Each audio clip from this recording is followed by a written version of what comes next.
51 savol. Metall oksidatining bitta molekulasining massasi 33,2 10 darajasida -26 kilogramm tashkil etadi. Metallni aniqlang demak. Beryapti. Demak, 1 U, ya'ni 1 massa atom birligi kilogrammda 1,66 10 darajasi -27 kilogramm deb beryapti.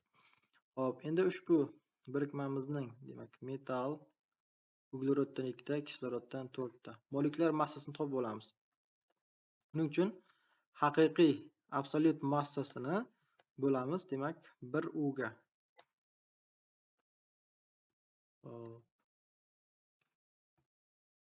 Shunda demak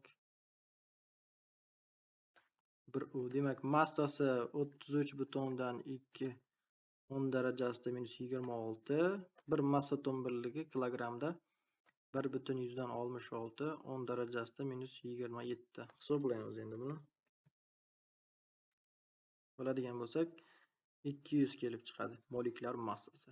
Ya'ni bitta metallning massasiga ikkita uglerodning massasi 24 ni, 4 ta kislorodning massasi 64 ni qo'shadigan bo'lsak, jami 200 bo'lishi kerak. Shunda metallning massasini topamiz. 64 dan 24 qo'shsak 88 dan ayiramiz 200 ni. Metallning massasi kelib chiqadi 112. Bu kadmiy.